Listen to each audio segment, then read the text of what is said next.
Soy Paul, pero no siempre fui así. Hubo un tiempo en que mi nombre era Saúl y yo era un fariseo celoso, un hombre de Tarso con una pasión inquebrantable por la ley de Moisés y las tradiciones de mis padres. Si hoy me conocen como el apóstol de los gentiles, el incansable predicador del evangelio, necesito que entiendan quién era antes de que la luz de Cristo me cegara y, paradójicamente, abriera los ojos. Mi historia no es de un hombre que nació en santidad, sino de un perseguidor que se ha convertido en un seguidor, un enemigo de la Iglesia transformada en su más ferviente defensor. Mi vida es la prueba viviente de la gracia. Nací en Tarso de Cilicia, una influyente ciudad romana, pero mi identidad era profundamente judía. Fui educado a los pies de Gamaliel, el gran maestro de la ley en Jerusalén, que me dio un profundo conocimiento de las escrituras y una aguda retórica. Para mí, la fe en Jehová era la única verdad, y las tradiciones farisaicas eran el camino a la justicia. Observé cada precepto, cada detalle de la ley, convencido de que, de esta manera, alcanzaría la justicia delante de Dios. El surgimiento de esta nueva secta, los nazarenos, que siguieron a un Jesús así de Nazaret,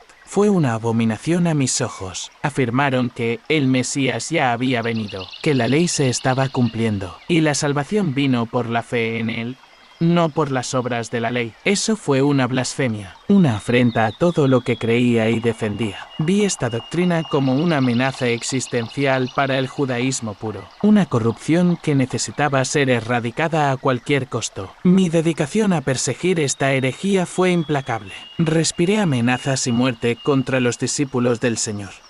Yo estaba presente y di mi consentimiento cuando Esteban, un hombre lleno del Espíritu Santo, fue apedreado hasta la muerte por predicar acerca de Jesús. Su coraje y sus últimas palabras: Señor, no les imputas este pecado, deberían haberme sacudido, pero solo me endurecieron aún más el corazón. Vi su persistencia como terquedad, su fe como intolerancia. Iba de casa en casa, arrastraba a hombres y mujeres y los arrojaba a la cárcel. No había piedad en mí cuando se trataba de suprimir esta secta que consideraba peligrosa. Mi reputación como perseguidor era bien conocida. Obtuve cartas del sumo sacerdote a las sinagogas de Damasco, autorización oficial para arrestar a cualquiera que conociera en el camino, como se llamaban a sí mismos, y llevarlos encadenados a Jerusalén. Estaba cegado por mi propia justicia, por mi propia visión distorsionada de cómo era servir a Dios. Se dirigía a Damasco, su corazón lleno de odio y su mente obsesionada con destruir la naciente iglesia. Mi justicia, para mí, era incuestionable. Yo era el defensor de la fe de mis padres, un fariseo celoso, perfecto en cuanto a la justicia que está en la ley. Pero Dios, en su gracia infinita, vio más allá de mi ceguera, mi celo equivocado. Vio un recipiente transformado, un instrumento para difundir la verdad que luché tan obstinadamente. Después de cada viaje, regreso a Jerusalén o Antioquía para rendir cuentas y fortalecer las iglesias. Los desafíos teológicos eran constantes. Luché contra los judaizantes, que insistieron en que los gentiles debían circuncidarse y guardar la ley de Moisés para ser salvos. En el concilio de Jerusalén defendí la libertad del evangelio, afirmando que la salvación es por gracia, a través de la fe en Jesús y no por las obras de la ley. Mi teología se ha convertido en la base para entender la salvación para toda la humanidad. La promesa de Dios a Abraham de que todas las familias de la tierra serían bendecidas se estaba cumpliendo a través de mi predicación a los gentiles. Las nuevas reglas eran de amor, fe y obediencia a Cristo, no un código legalista. La fe se convirtió en la moneda del reino, y el amor se convirtió en el vínculo perfecto. Los desafíos nunca cesaron. Fui arrestado varias veces, llevado a juicio ante gobernadores y reyes. En Cesarea pasé 2 años en prisión antes de ser enviado a Roma para apelar al César. El viaje a Roma fue peligroso, con un naufragio que casi les cuesta la vida a todos a bordo. Hasta preso en Roma, seguí predicando para escribir cartas a acentuada a las iglesias, que había fundado fortaleciendo en la fe y combatiendo las herejías que se levantaron. Mis epístolas se convirtieron en el fundamento de la doctrina cristiana, abordando temas como la justificación por la fe, la vida en el Espíritu, la unidad del cuerpo de Cristo y la esperanza de la resurrección, la oposición del Imperio Romano, la desconfianza de algunos judíos, incluso las divisiones dentro de las propias iglesias. Eran luchas diarias, pero me mantuve firme con los ojos fijos en la corona de la justicia que me esperaba. Mi vida era un sacrificio vivo, derramado todos los días por el Evangelio. Luché la buena pelea, completé la carrera y mantuve la fe. ¿Qué más podría pedir? Mis cadenas fueron mi gloria, mi sufrimiento, mi testimonio. De perseguidor a apóstol, de Saúl a Pablo.